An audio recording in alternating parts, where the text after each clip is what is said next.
إن الحمد لله نحمده ونستعينه ونستغفره ونعوذ بالله من شرور أنفسنا ومن سيئات أعمالنا من يهده الله فلا مضل له ومن يضلل فلا هادي له ونشهد أن لا إله إلا الله وحده لا شريك له ونشهد أن سيدنا وحبيبنا ومولانا محمدا عبده ورسوله صلى الله عليه وعلى آله وأصحابه وبارك وسلم تسليما كثيرا كثيرا أما بعد فأعوذ بالله من الشيطان الرجيم بسم الله الرحمن الرحيم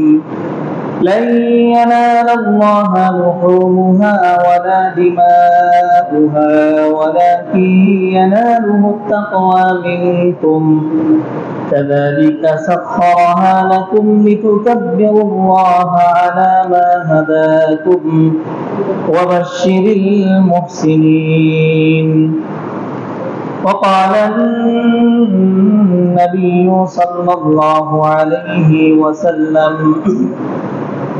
الدنيا مزرعة الآخرة أو كما قال عليه الصلاة والسلام. وعن زيد بن أرقم رضي الله عنه قال أصحاب رسول الله صلى الله عليه وسلم يا رسول الله ما هذه الأضاحي سنة أبيكم إبراهيم قالوا وما لنا فيها يا رسول الله قال بكل شعرة حسنة قالوا فالصوف يا رسول الله قال بكل شعرة من الصوف حسنة أو كما قال عليه الصلاة والسلام. وقال تعالى في شان حبيبه صلى الله عليه وسلم إن الله وملائكته يصلون على النبي يا أيها الذين آمنوا صلوا عليه وسلموا تسليما اللهم صل على محمد وعلى آل محمد كما صليت على إبراهيم وعلى آل إبراهيم إنك حميد مجيد اللهم بارك على محمد وعلى آل محمد كما باركت على إبراهيم وعلى آل إبراهيم إنك حميد مجيد بلغ العلا بكماله كشف الدجى بجماله حسنت جميع خصاله صلوا عليه وآله.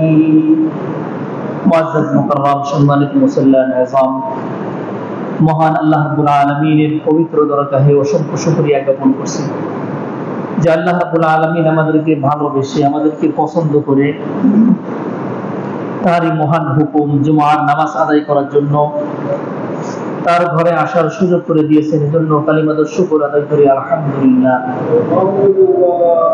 মাসটি চলছে জিলহজ মাস, হজের মাস।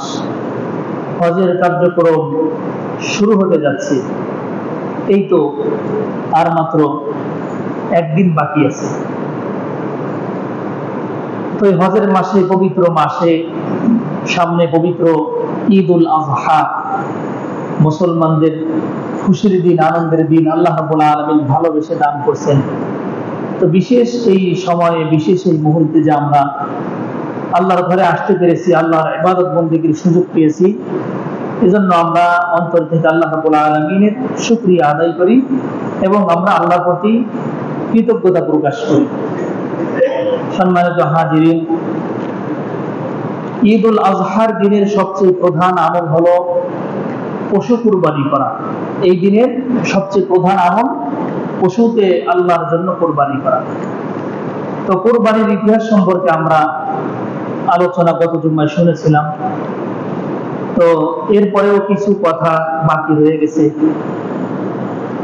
তো সংক্ষিপ্ত ভাবে কোরবানির এই বিষয়ের উপরে, ঈদ উল আজহার বিষয়ে কিছু আলোচনা হবে। তো আসলে কোরবান শব্দটা, কোরবান শব্দের অর্থ হলো যে নৈকট্য হাসিল করা, নৈকট্য অর্জন করা।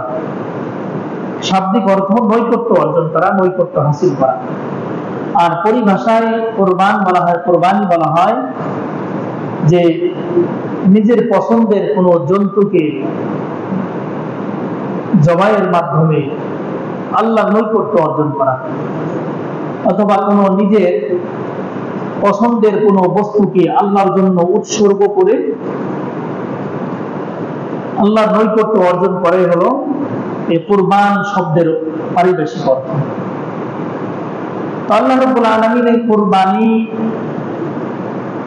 কুরবানির বিধানকে চালু করেছিলেন পৃথিবীর সেই শুরু থেকে, যখন থেকে মানব বসতি পৃথিবীতে স্থাপিত হয়েছে, সেই সময় থেকেই কুরবানির বিষয়টা আল্লাহ রাব্বুল আলামিন জারি করেছিলেন। তো সেই কুরবানি ছিল একটু অন্যরকমের। কোরআন কারীমের মধ্যে আল্লাহ রাব্বুল আলামিন সূরাতুল মাঈদার 27 নম্বর আয়াতের মধ্যে আল্লাহ রাব্বুল আলামিন সেই ইতিহাস আল্লাহ নাজিল করেছেন, আল্লাহ বর্ণনা করেছেন। আল্লাহ রাব্বুল আলামিন রাসূল সাল্লাল্লাহু আলাইহি সাল্লামকে বলতেছেন, ওয়াতলু আলাইহিম নাবা আবনাই আদম বিল হক। হে নবী, আপনি আপনার এই উম্মতদেরকে আপনি ওই ঘটনা শোনান যে ঘটনা সংঘটিত হয়েছিল, যেই ঘটনা সংঘটিত হয়েছিল ইয ক্বাররাবা কুরবানান।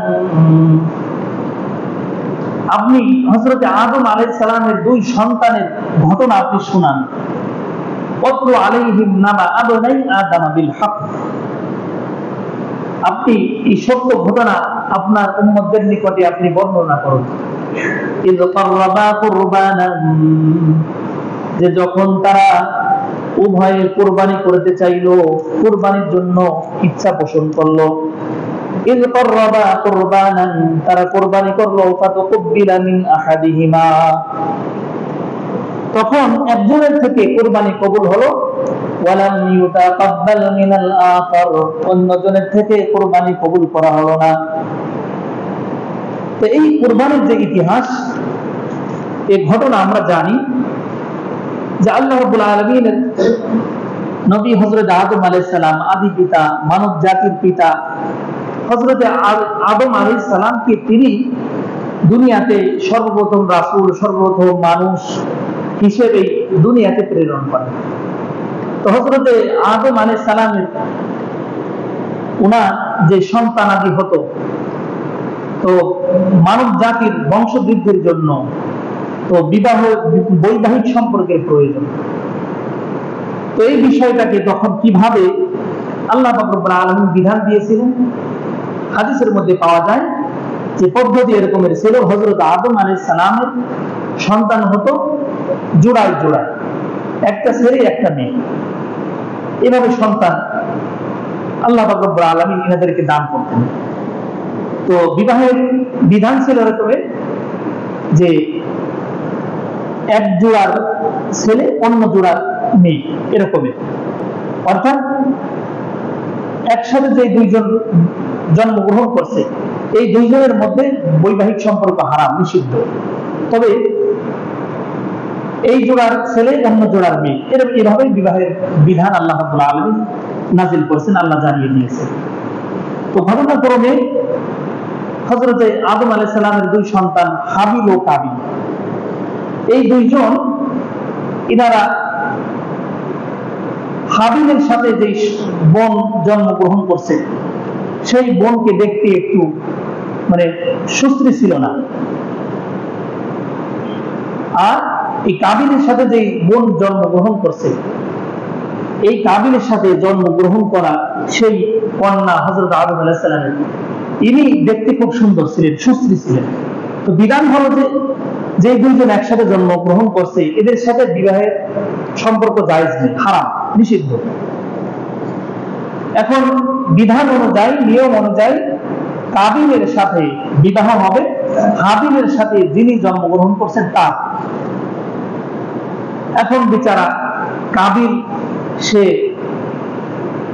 এই বিষয়টাকে মানতে নারাজ, শয়তানের ওয়াসওয়াসায় পড়ে সে উদ্ধতপূর্ণ আচরণ করে সে বলে বসলো যে না, আমি এটা মানি না, আমি আমার সাথে যে জন্মগ্রহণ করছে আমি তাকে বিবাহ করব। তো যখন এই মুসিবত দেখা দিল দুই ভাইয়ের মধ্যে, কাবিল হাবিল যিনি ছিলেন উনি বলেন যে আল্লাহর বিধান যেটা সেটাই আমি পালন করব, আমি তাতেই সন্তুষ্ট এবং আমি আল্লাহর বিধান পালনের জন্য প্রস্তুত আছি, আমি এর বাইরে যেতে পারবো না। তো কাবিল যখন এভাবে সে যখন বাঁকা হয়ে বসলো, সে কোনোভাবেই আল্লাহর হুকুম আল্লাহর বিধানকে সে পালন করবে না, সে স্বেচ্ছাচারিতায় লিপ্ত হবে। ওই সময় আল্লাহ রাব্বুল আলামিন হযরত আদম আলাইহিস সালামের নিকটে ওহী নাযিল করেন যে এরা দুইজন যেন হাবিল ও কাবিল উভয়জন যেন কুরবানি করে। এই যে হলো পৃথিবীর ইতিহাসের সর্বপ্রথম কুরবানি। তো কুরবানির নিয়ম কি,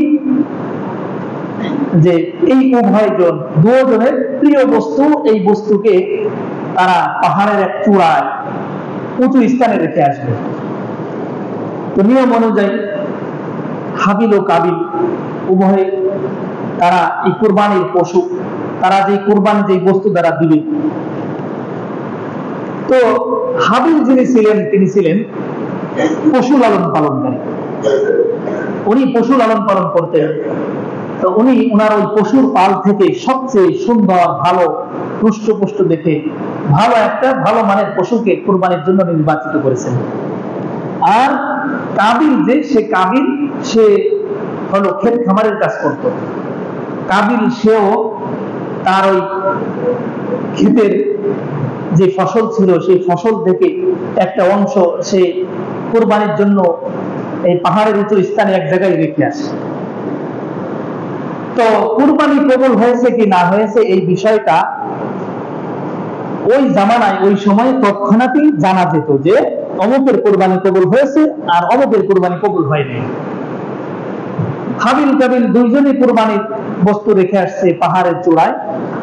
আল্লাহ পাক রব্বুল আলামিন কুরবানি কবুল করছেন হাবিলের, অর্থাৎ হাবিল সে তো সত্যের পথে, সে তো হকের পথে আছে, সে তো আল্লাহর হুকুম পালন করতেছে, আল্লাহর সাথে বিরুদ্ধাচরণ করতেছে না।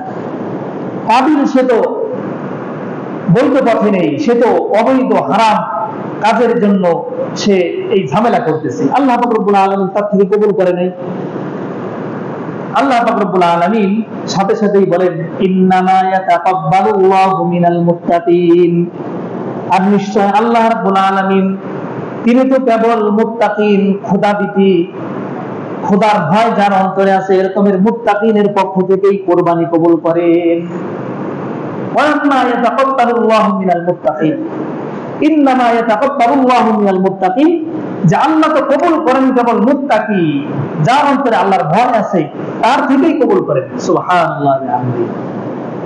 এবার কাবিল তো আরো ক্ষিপ্ত যে তোমার জন্য আমার কুরবানি কবুল হয়নি, তোমার জন্য আমি আমার এই সুশ্রী বোনকে বিবাহ করতে পারতেছি না, তুমি বাধা, আমি তোমাকে হত্যা করতে চাই।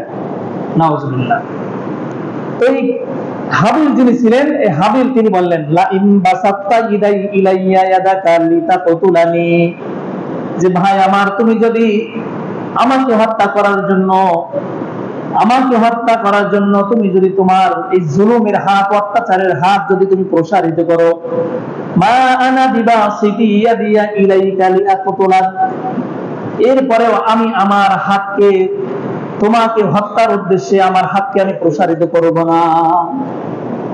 তুমি যদি আমাকে হত্যাও করো তারপরে আমি তোমাকে হত্যা করব না, আমি তোমাকে হত্যা করার চিন্তাও করব না। কারণ আল্লাহ পাক রব্বুল আলামিন কি বলেন, হত্যা হলো জঘন্যতম পাপ, জঘন্যতম অপরাধ, এই অপরাধ আমি করব না। আল্লাহ পাক রব্বুল আলামিন এরপরে নাজিল করেন তাদের সেই যে ঘটনা ঘটে কোরআন কারীমের মধ্যে দীর্ঘ আলোচনা। এরপরে হযরতে আদম আলাইহিস সালামের দুই সন্তান থেকে কাবিল হাবিলকে হত্যা করে বসে। কাবিল হাবিলকে হত্যা করে, দীর্ঘ লম্বা ইতিহাস। তো এই ছিল পৃথিবীর ইতিহাসে সর্বপ্রথম যে কুরবানি। তো এখানে একটা দেখার বিষয় হলো, হাবিল এই হাবিল তিনি খুবই সাধারণ। হাবিল তিনি ছিলেন খুবই নিরীহ একজন আল্লাহর গোলাম, অর্থাৎ তিনি কোনো ঝই ঝামেলা পছন্দ করতেন না। তিনি ছিলেন নরম মনের মানুষ, তিনি ছিলেন সাদামাটা জীবন যাপন তিনি করতেন। কাবিল খুবই চতুর ছিল, চালাক ছিল, এ খুব ক্ষমতাশালী ছিল। ক্ষমতাশালী মানে স্বাভাবিক দেখা যায় যে এক পরিবারে যদি 5টা সন্তান থাকে, এই 5 জনের মধ্যে সবাই এক রকমের হয় না। একজন দেখা যায় খুবই নরম তবিয়তের, মানে সহজ সরল হয়, তাকে দিলে সে খুশি, না দিলে রাগ হয় না। আরেকজন থাকে দেওয়ার পরেও, তাকে তার অধিকার পাওয়ার পরেও এরপরে আরো ঘাড় বাঁকা করে, আমাকে কিছু দেওয়া হয় না, তোমরা আমাকে কেউ আমার দিকে খেয়াল করো না, আমাকে তোমরা পছন্দ করো না, আমি তোমাদের নিকটে কেমন যেন বেশি হয়ে গেছি, এরকমের করে থাকে। তো হাবিল ও কাবিলের অবস্থান ছিল, দুই ভাইয়ের তাদের চারিত্রিক অবস্থা ছিল এরকমের। তো আল্লাহ রাব্বুল আলামিন কবুল করলেন তার থেকে নিরীহ যে ছিল মুত্তাকি, আর যে ছিল ক্ষমতাবান, যে ছিল এরকম যশকীর্তির অধিকারী, যে ছিল উদ্ধতপূর্ণ আচরণকারী, যার মধ্যে হৎকারিতা ছিল, যার মধ্যে আল্লাহ রাব্বুল আলামিনের তাকওয়া ছিল না, ভয় ছিল না। সে যতই ক্ষমতাশালী হোক না কেন, সে যতই অর্থবিত্তশালী হোক না কেন, আল্লাহ পাক রব্বুল আলামিন তার থেকে কবুল করেন না। আল্লাহু আকবার। এই ছিল দুনিয়ার ইতিহাসের সর্বপ্রথম কুরবানি। এরপরে আল্লাহ রাব্বুল আলামিন যেই নবীর ইতিহাসকে, যেই নবীর কর্মকাণ্ডকে পছন্দ করেছেন, ভালোবেসেছেন, তার সেই কর্মকাণ্ডগুলিকে পছন্দ করে আল্লাহ পাক রব্বুল আলামিন কুরবানির বিধানকে উম্মতে মুহাম্মাদের জন্য ওয়াজিব করে দিয়েছেন। সেই নবী হলো হযরতে ইব্রাহিম আলাইহিস সালাম, জাতির পিতা মুসলমানদের। হযরত ইব্রাহিম আলাইহিস সালাম তিনি স্বপ্ন দেখে আল্লাহ রাব্বুল আলামিনের পক্ষ থেকে সন্তানকে যে কথা বলেছিলেন, ইসমাঈল আলাইহিস সালামকে তিনি বলেছিলেন, ইয়া আবাতি ইন্নী রাআ ফিল মানাম।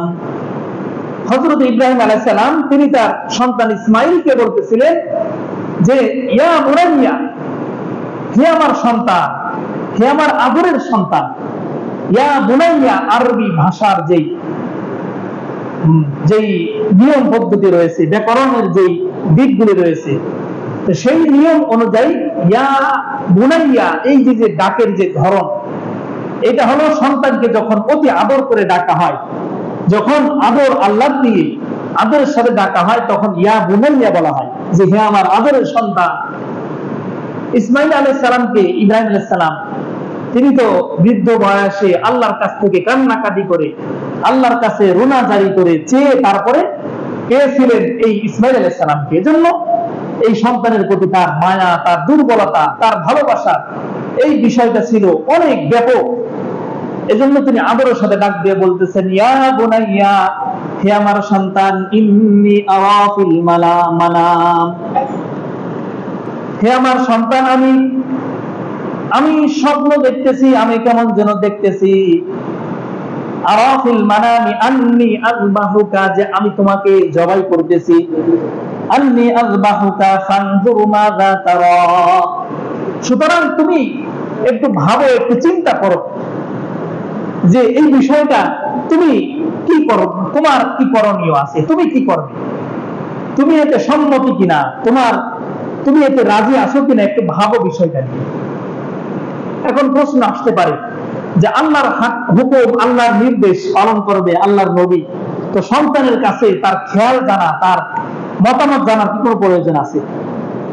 বিষয়টা হলো, আল্লাহ পাক রব্বুল আলামিন তিনি তার খলিলকে পছন্দ করতেছেন, অন্তরঙ্গ বন্ধু হযরতে ইব্রাহিম আলাইহিস সালাম, তাকে আল্লাহ রাব্বুল আলামিন পরীক্ষা করতেছেন।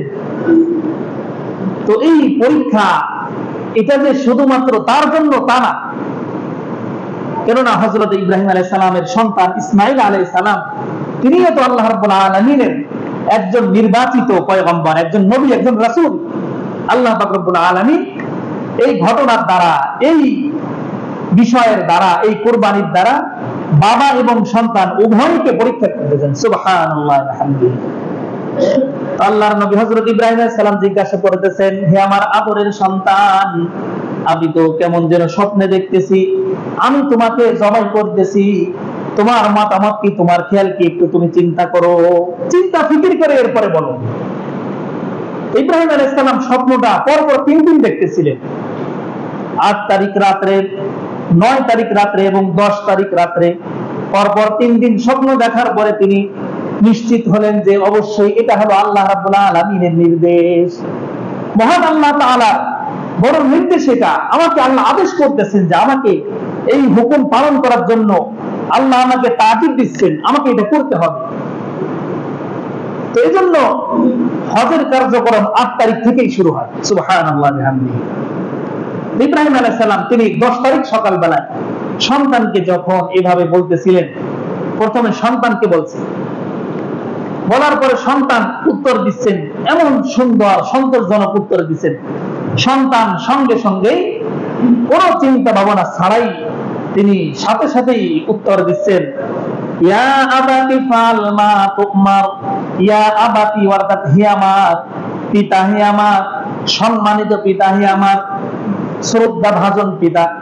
ইয়া আবাতি, ইয়া বুনাইয়া, যেরকমের সন্তানকে পিতার আদর স্নেহ মাখা সম্বোধন, সন্তানকে যেভাবে আদর করে ডাকে ইয়া বুনাইয়া বলে, ঠিক তদ্রুপ ইয়া আবাতি সন্তানের পক্ষ থেকে পিতাকে যখন সন্তান ডাকে আদরের সাথে, আল্লাহর সাথে সন্তান যখন পিতাকে ডাকে, তখন আরবি ভাষায় ইয়া আবাতি এটাকেই ব্যবহার করা হয়।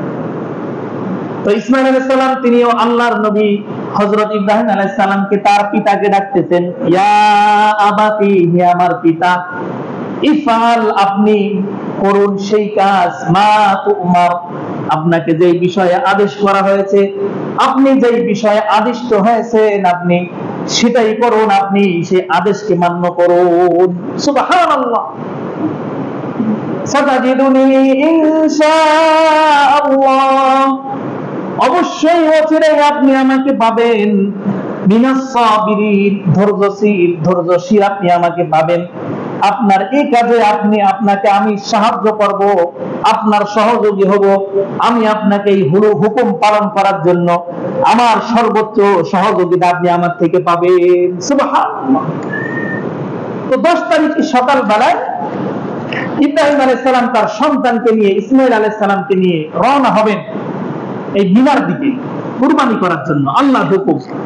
ঠিক এই সময়ে ইবলিসের মাথা খারাপ হয়ে গেছে, নষ্ট হয়ে গেছে, যে এই মুহূর্তে যদি আমি এই পরিবারকে ওয়াসওয়াসা দিয়ে, ধোঁকা দিয়ে, আমি যদি এদেরকে প্রতারণা করে সত্য পথ থেকে বিচ্যুত না করতে পারি, আল্লাহর হুকুম পালন থেকে বিরত না রাখতে পারি, তাহলে সর্বনাশ হয়ে যাবে, তাহলে আমার মিশন সফল হবে না, তাহলে এদেরকে আমি আর ধোঁকা দিতে পারবো না, এরা আল্লাহর এই পরীক্ষায় উত্তীর্ণ হয়ে যাবে। ইবলিস সরাসরি প্রথমে গেছে হযরত ইব্রাহিম আলাইহিস সালামের স্ত্রীর কাছে, ইসমাইল আলাইহিস সালামের মার কাছে গিয়ে বলতেছে যে আপনি কি জানেন আপনার সন্তানকে নিয়ে আপনার স্বামী কোথায় রওনা হচ্ছে? হযরত ইসমাইল আলাইহিস সালামের আম্মা হাজেরা তিনি বলতেছেন যে বাপ বেটায় কোথায় হয়তো ঘুরতে যাচ্ছে, দাওয়াত আছে, অথবা কোনো কাজে, কোনো প্রয়োজনে কোন দিকে বের হচ্ছে। শয়তান সাথে সাথে বলতেছে, না, আপনি যেটা ধারণা করছেন তা না, আপনার সন্তানকে আপনার স্বামী সে জবাই করবে, সে কুরবানি দিবে, জবাই করবে নিচ্ছে। এই কথা শুনে হাজেরা তিনি বলতেছেন যে না, এটা হতে পারে না, আমার স্বামী তো এরকমের পাষাণ স্বামী নয়, আমার স্বামী তো সে পাষাণ পিতা নয় যে তার সন্তানকে সে জবাই দেবে, কেননা সে বড় আদর করে, সে বড় রোনা জারি করে, কান্নাকাটি করে আল্লাহর কাছ থেকে চেয়ে নিয়েছেন এই সন্তানকে। এটা হতে পারে না, এটা হওয়ার নয়, অসম্ভব এটা। শয়তান তখন হাজেরা তাকে ওয়াসওয়াসা দেওয়ার জন্য, তাকে ধোঁকা দেওয়ার জন্য বলতেছে যে না, আপনি যেটা বলতেছেন আপনার কথা ঠিক আছে, কিন্তু সে তো একটা ধোঁকার মধ্যে পড়ে গেছে। কি ধোঁকা? যে সে নাকি স্বপ্ন দেখছে যে আল্লাহ তাকে আদেশ করছে, আসলে আল্লাহ তাকে আদেশ করে নাই। সে মনে করতেছে তার প্রভু তাকে আদেশ করছে, আসলে তার প্রভু তাকে আদেশ করে নাই। সে মিথ্যার বশবর্তী হয়ে সে ধোঁকায় পড়ে এই কাজ করতেছে। আপনি আপনার সন্তানকে বাঁচান। সঙ্গে সঙ্গে হযরত ইসমাঈল আলাইহিস সালামের আম্মা হাজেরা তিনি বলতেছেন যে তার রব তাকে আদেশ করছে। বাহ, এটা সুন্দর, রবের আদেশ পালন করবে এজন্য সন্তানকে কুরবানি করছে, এটা ভালো, এটা তো সুন্দর। এটা এর থেকে উত্তম কাজ আর কি হতে পারে? যে রব তাকে এই সন্তান দান করছেন, সে রবের হুকুম পালন করে, রবের হুকুমকে পালন করার জন্য সেই সন্তানকে আল্লাহর জন্য কুরবানি করে দেবে। এতে ভাবার কি আছে? এতে চিন্তার কি আছে? আমি তোমার কথা মানি না ভাই, আমি তোমার কথা বিশ্বাস করি না। শয়তান সে মুখ কালো করে মলিন চেহারা নিয়ে ফিরে আসছে। ফিরে এসে সে হযরত ইসমাঈল আলাইহিস সালামের কাছে গিয়ে ধোঁকা দিচ্ছে। ইসমাঈল আলাইহিস সালামকে বলতেছে যে তোমার বাবা তোমাকে এরকমের জবাই করবে, আল্লাহ নাকি তাকে আদেশ করছে। ইসমাঈল আলাইহিস সালাম বলেন যে আল্লাহর আদেশ যদি থেকে থাকে তাহলে আমার পিতা আমাকে জবাই করবে, সমস্যা কি? এতে ভালো, আল্লাহর হুকুম পালন করতেছে পিতা, কোনো সমস্যা নেই, এতে কোনো চিন্তার কিছু নাই। শয়তান এখান থেকেও সে চেহারা মলিন করে ফিরে গেছে। ফিরে গিয়ে হযরত ইব্রাহিম আলাইহিস সালামকে সে সর্বশেষ ধোঁকা দিচ্ছে। ইব্রাহিম আলাইহিস সালামকে প্রথম ধোঁকা দেয় জামরাতুল আকাবার নিকটে গিয়ে সে ইব্রাহিম আলাইহিস সালামকে ধোঁকা দেয়। ইব্রাহিম আলাইহিস সালামকে ধোঁকা দিয়ে বলেন, ইব্রাহিম আপনি স্বপ্ন দেখেছেন যে আপনার প্রতিপালক আপনাকে আদেশ করতেছে সন্তানকে জবাই দেওয়ার জন্য। আসলে আপনার প্রতিপালক আপনাকে আদেশ করে না, আপনি ভুল স্বপ্ন দেখেছেন। এই স্বপ্ন আল্লাহর পক্ষ থেকে না, এটা হলো ইবলিসের পক্ষ থেকে আপনি এই স্বপ্ন দেখেছেন। নাউজুবিল্লাহ। মানে ইবলিস নিজে গিয়ে সে এভাবে ইব্রাহিম আলাইহিস সালামকে ধোঁকা দিচ্ছে। ইব্রাহিম আলাইহিস সালাম তিনি বুঝতে পারছেন যে এত শয়তান নিজেই, ও স্বয়ং ইবলিস, ও এসে আমাকে ধোঁকা দিচ্ছে।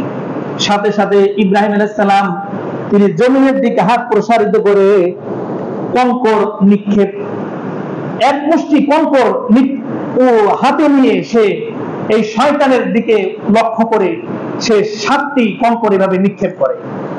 এজন্য হাজীগণ জামরাতুল আকাবায় গিয়ে সর্বপ্রথম 7টা কঙ্কর নিক্ষেপ করেন।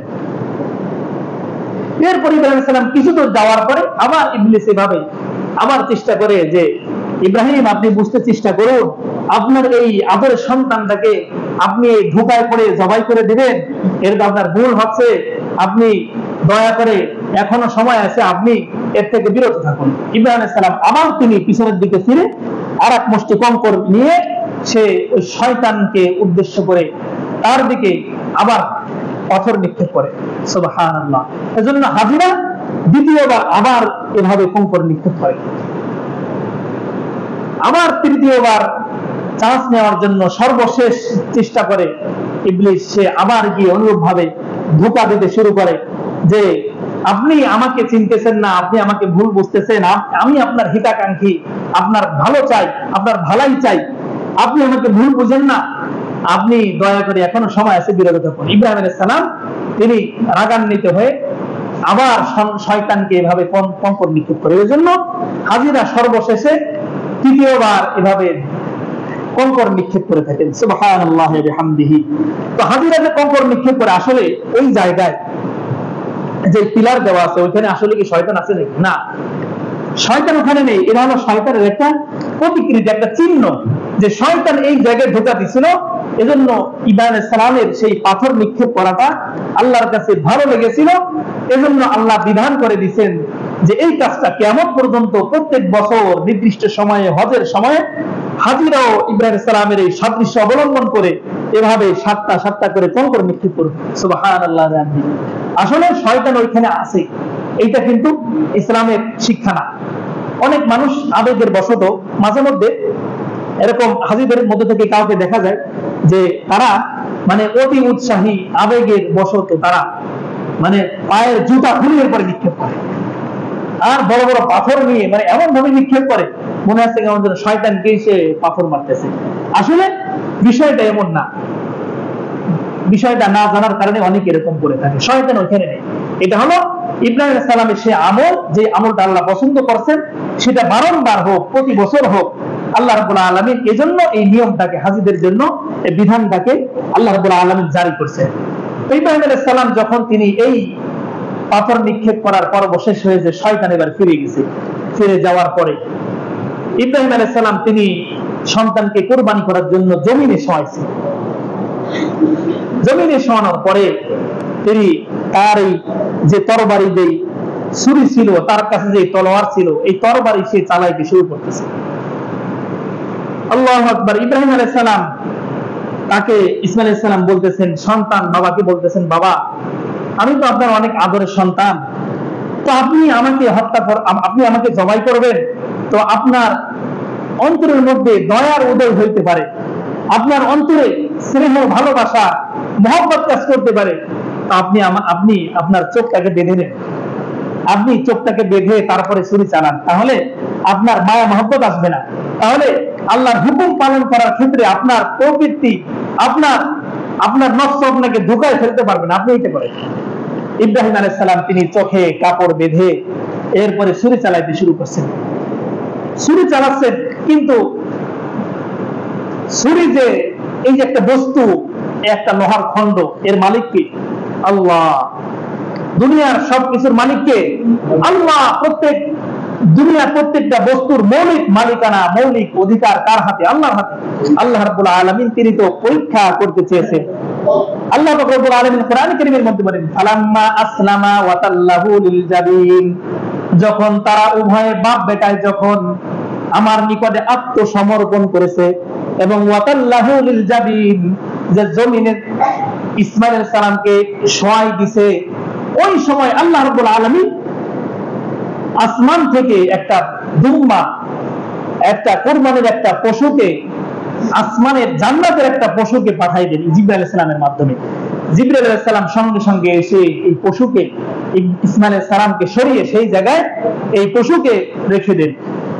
সাথে সাথে কুরবানি হয়ে যায়।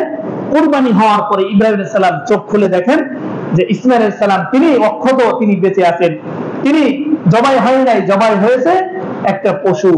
হযরতে জিবরাইল আলাইহিস সালাম বলেন, হে খলিল, হে আল্লাহর পয়গম্বর, আপনি যে পরীক্ষা দিয়েছেন, আপনার যে পরীক্ষা আল্লাহ নিয়েছেন, আপনি এতে শতভাগ উত্তীর্ণ হয়েছেন, আপনি এতে সফল কাম হয়েছেন। আল্লাহ আপনাকে এই পরীক্ষায় উত্তীর্ণ করেছেন। আল্লাহ আপনার উপর সন্তুষ্ট হয়ে জান্নাত থেকে এই বকরি পাঠিয়ে, এই দুম্বা পাঠিয়ে আপনাকে এই কুরবানি করিয়েছেন আপনার পক্ষ থেকে। সুবহানাল্লাহ ওয়া বিহামদিহি। তো এই ছিল সেই কুরবানি। আল্লাহ রাব্বুল আলামিন চান যে মানুষের থেকে, মুসলমান ইমানদারের থেকে এই কুরবানি চান।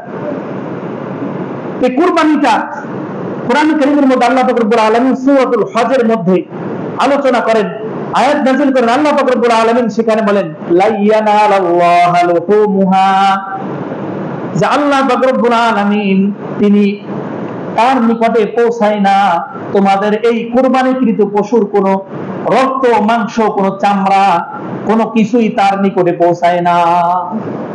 আল্লাহ রাব্বুল আলামিনের রক্তের পিপাসা জাগে নাই যে আল্লাহ সারা দুনিয়াতে যত পশু কুরবানি হবে সেই সকল পশুর রক্ত খাবেন, নাউযুবিল্লাহ। আল্লাহ রাব্বুল আলামিনের গোশত খাওয়ার ইচ্ছা জাগে নাই যে দুনিয়ার সকল পশু জবাই করবে, জবাই হবে, আল্লাহ সব গোশত খাবে, নাউযুবিল্লাহ। আল্লাহ রাব্বুল আলামিনের এসবের কোনো কিছুরই প্রয়োজন নেই। আল্লাহ রাব্বুল আলামিন সেই কথা বলেন, লা ইয়ানালাল্লাহ, তিনি চান না তোমাদের থেকে, তার নিকটে পৌঁছায় না তোমাদের এই কুরবানিকৃত পশুর কোন অংশ, কোন রক্ত, কোন গোশতের টুকরা, কোন কিছুই তার নিকটে পৌঁছান না। ওয়ালাকিন ইয়ানালুহুত তাকওয়া মিনকুম, কিন্তু তার নিকটে পৌঁছায় হলো তোমাদের তাকওয়া, তোমাদের অন্তরের অবস্থা, তোমাদের অন্তরের ভীতি, আল্লাহ ভীতি, খোদা ভীতি কার কেমন আছে, কে কোন মানসিকতায়, কোন নিয়তে, তার দিলের অবস্থা কেমন রেখে কে কিভাবে কুরবানি করছে, আল্লাহ পাক রব্বুল আলামিন সেই অন্তরের সেই তাকওয়া আল্লাহ রাব্বুল আলামিনের কাছে পৌঁছায়। আল্লাহ রাব্বুল আলামিন সেটাকেই চায়। সুবহানাল্লাহ ওয়া বিহামদিহি।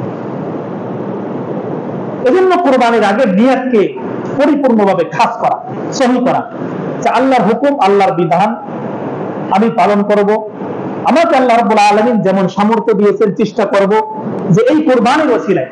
আর একটা মজার বিষয় হলো, আপনারা জানেন যে বছরে দুইটা ঈদ, ঈদুল আজহা, ঈদুল ফিতর। এই দুই ঈদের দিনে রোজা রাখা সম্পূর্ণ নিষিদ্ধ, হারাম।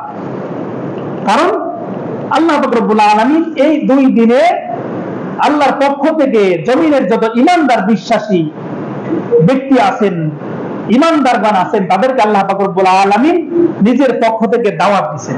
অর্থাৎ এই দুই দিনে, এই দুই ঈদের দিনে দুনিয়াবাসী, দুনিয়ার ইমানদারেরা, এরা হলো আল্লাহর মেহমান। কার মেহমান? আল্লাহর মেহমান। সুতরাং আল্লাহর মেহমানের দিনে, মেহমানির দিনে, এই দিনে কেউ যদি রোজা রাখে তাহলে সে তো কেমন যেন আল্লাহ থেকে বেশি বুঝলো। নাউজুবিল্লাহ। আল্লাহ যেমনি বলতেছেন তার থেকে আর উল্টা বুঝতেছে। এই জন্য এই দুই দিনে এই রোজাকে নিষিদ্ধ করা হয়েছে। তো যেহেতু এই দুই দিন হলো আল্লাহর পক্ষ থেকে দাওয়াত, মেহমান হিসেবে বান্দা আর মেজবান হয়েছেন আল্লাহ সুবহানাল্লাহি ওয়া বিহামদিহি। তো আমার সামর্থ্য অনুযায়ী আমি কুরবানি দিব। আমার সামর্থ্য বেশি আছে, মাশাআল্লাহ, আমি একটার জায়গায় আমি 10টা দিলাম, আলহামদুলিল্লাহ, আল্লাহ সন্তুষ্টির জন্য। আমার এই কুরবানিকৃত পশুর গোশত আমি এগুলাকে আল্লাহর জন্য, আল্লাহর সন্তুষ্টির জন্য, আল্লাহর মেহমানদেরকে আল্লাহর পক্ষ থেকে আমি আল্লাহর জন্য কুরবানিকৃত পশুর সেই গোশতকে বিলাই দিব। সুবহানাল্লাহি ওয়া বিহামদিহি। তো আল্লাহর জন্য কুরবানি, আল্লাহ রাব্বুল আলামিনের হুকুম পালন করা, এটাই হবে মূল মাকসাদ, মূল উদ্দেশ্য।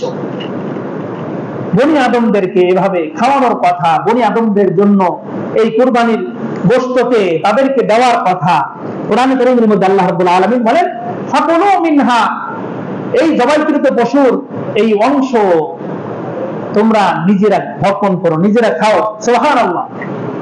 আল্লাহ রাব্বুল আলামিন আমাদের জন্য এই দিনে, আমাদের জন্য দেখেন দাওয়াতটা কিভাবে। দেখেন, আগেকার দিনে যে কুরবানি হতো, কুরবানির পশু আপনারা শুনেছেন যে একটু আগেই তো বললাম যে কুরবানিকৃত পশুর গোশত কেউ খাইতে পারতো না। এই বস্তু পাহাড়ের চূড়ায় রেখে আসা হতো, আসমান থেকে একটা নূর এসে, একটা আলোর ঝলক এসে এই কুরবানিকৃত বস্তুকে ভস্য করে দিয়ে যেত। যারটা কবুল হতো তারটা ভস্য হয়ে যেত, আর যারটা কবুল না হতো তারটা অক্ষত থাকতো। তো এই কুরবানিকৃত বস্তুর কোনো কিছুই বান্দা গ্রহণ করতে পারতো না, সেটা তো ভস্য হয়ে গেছে। কিন্তু আল্লাহ রাব্বুল আলামিন আমাদেরকে দাওয়াত দিয়েছেন যে আমার জন্য কুরবানি করতেছো তোমাদের অর্থ দিয়ে, সেই গোশত আমি তোমাদেরকে দান করলাম, তোমাদের জন্য খাওয়াতে বৈধ করলাম। ফাকুলু মিনহা, সুতরাং তোমরা খাও, নিজেরা খাইতে থাকো। ওয়াতইমুল কানিআ ওয়াল মু'তার, এবং মানুষদের মধ্য থেকে কিছু মানুষ আছে যারা অভাব অনটনে আছে, যারা অভাবের সময় অন্যের কাছে চাইতে পারে না, তাদের সামাজিক অবস্থান, তাদের আত্মমর্যাদাবোধ, এই কারণে তাদের অভাব থাকলেও তারা মানুষদের কাছে হাত পাততে পারে না, তাদেরকে দাও। সুবহানাল্লাহ। আর শ্রেণী আছে যাদের অভাবের বিষয়টা তারা মানুষদের কাছে হাত পাততে পারে, মানুষদের কাছে প্রকাশ করতে পারে, মানুষদের কাছে চেয়ে চিনতে তারা গ্রহণ করতে পারে, তাদেরকেও দাও। সুবহানাল্লাহ ওয়া বিহামদিহি। তো এই কুরবানিকৃত পশু এর মালিক হলেন আল্লাহ, আল্লাহর জন্য কুরবানি করছে, আল্লাহ আমাদেরকে খাওয়াচ্ছেন, মেহমানদারি করেছেন। সুবহানাল্লাহ ওয়া বিহামদিহি। দুই শ্রেণী, যারা মানুষদের কাছে চাইতে জানে, চায়, চেয়ে নিতে পারে, তাদেরকে দিতে হবে, এবং যারা চায় না, যাদের অভাব থাকলেও আত্মমর্যাদা, সম্মান বোধে এজন্য তারা না খেয়ে থাকতে প্রস্তুত, তবুও কারোর কাছে হাত পাততে পারে না, তাদেরকেও দিতে হয়। তো আল্লাহ রাসূল সাল্লাল্লাহু আলাইহি ওয়াসাল্লাম যেভাবে বলেছেন যে এই যারা চেয়ে নিতে পারে তাদেরকে তো দেওয়া ফজিলত, তার থেকে বেশি ফজিলত হলো যারা চাইতে জানে না, চায় না, তাদেরকেও খুঁটে খুঁটে তালাশ করে দেবে, তাদের নিকটেও এই আল্লাহর পক্ষ থেকে, আল্লাহর পক্ষ থেকে এই দাওয়াতের দিনে, এই মেজবানির দিনে তাদের কাছেও আল্লাহর পক্ষ থেকে এই পশুর অংশকে পৌঁছায় দেওয়া। সুবহানাল্লাহি ওয়া বিহামদিহি। এজন্য আল্লাহর জন্য কুরবানি, তো কুরবানি করতে হবে। তো এই কুরবানি আল্লাহর জন্যই করবো আমরা। তবে কুরবানির কিছু মাসলা মাসাইল এরকমের আছে, আমরা কম বেশি জানি, তারপরে একটু মানে স্মরণ থাকার জন্য বিষয়টা আলোচনা সংক্ষিপ্ত করা জরুরি। সেটা হলো যে কুরবানির জন্য যে পশু করতে হয়, নির্বাচন করতে হয়, এই পশুতে কোনো খুঁত না থাকা। লেজ কাটা না হওয়া, অর্থাৎ লেজের অধিকাংশ যদি কাটা হয়, সামান্য একটু কাটা আছে সমস্যা নেই, এটা দিয়ে কোরবানি হয়। এরপরে কোরবানিকৃত পশুর কোনো অঙ্গহানি না থাকা, 4 পায়ের একটা পা ভাঙা অথবা সে ব্যথা পেয়েছে যেটা দিয়ে হাঁটতে পারে না, সে হেঁটে এই কোরবানির জায়গা পর্যন্ত যাইতে পারে না, এরকমের পশু দিয়েও কোরবানি করা যাবে না। কান কাটা এরকমের পশু দিয়ে কোরবানি হবে না। এক কথায় কোনো খুঁতযুক্ত পশু দিয়ে কোরবানি করা যাবে না। একটা ছাগল, একটা বকরি, একটা দুম্বা, একটা ভেড়া দিয়ে সর্বোচ্চ একজনের পক্ষ থেকে কোরবানি হয়। আর উট, এরপরে গরু, মহিষ, এগুলা একটা থেকে একটার দ্বারা 7 জনে মিলে 7 জনের পক্ষ থেকে কোরবানি হয়ে যায়, অর্থাৎ 7টা অংশ, এতে 7 জনের পক্ষ থেকে এটা কোরবানি দেওয়া যায়। চাইলে 1 জনে দিতে পারে, 2 জনে দিতে পারে, 3 জনে দিতে পারে, যার যেমন ইচ্ছা, তবে সর্বোচ্চ হলো 7 জনের পক্ষ থেকে এতে কোরবানি হয়। এরপরে এই কোরবানির যে আরো কিছু মাসলা আছে যেগুলি কোরবানির দিন যেহেতু কিছু আলোচনা হবে, সংক্ষিপ্ত হবে, তখন বাকিগুলি বলা হবে। এরপরে হলো আমাদের আরেকটা বিষয়, যে আমরা জানি যে কোরবানির হজের যে মৌসুম, এই হজের মৌসুম আরাফাতের যে দিন 9 তারিখ, জিলহজ মাসের 9 তারিখ ফজরের নামাজের পর থেকে, নামাজের থেকে শুরু করে 13 তারিখের আসর পর্যন্ত প্রত্যেক ফরজ নামাজের পরে তাকবীরে তাশরিক বলতে হয়। কি তাকবীর? তাকবীরে তাশরিক বলা হয়। আল্লাহু আকবার, আল্লাহু আকবার, লা ইলাহা ইল্লাল্লাহ, আল্লাহু আকবার, আল্লাহু আকবার, ওয়ালিল্লাহিল হামদ। এই তাকবীরে তাশরিক সকল পুরুষ এবং নারীর জন্য, সবার জন্য এটা বলা ফরজ, এটা বলতেই হবে। প্রত্যেক ফরজ নামাজের পরে এটা বলতেই হবে। বাড়িতে মহিলাদেরকে আমরা জানাই দিব যে এটা নামাজের পরে যদি কোনো কারণে ভুলে যায়, সাথে সাথে স্মরণ হওয়ার সাথে সাথে যেন এই তাকবীরে তাশরিকের আমলটা তারা করে থাকে। এরপরে ঈদের দিনের কিছু সুন্নাত আমল আছে, যেহেতু ঈদের দিন তো সকাল থেকেই আমরা নামাজের জন্য আসবো। যে সুন্নাত আমলগুলোর মধ্যে থেকে হলো যে পরিষ্কার পরিচ্ছন্ন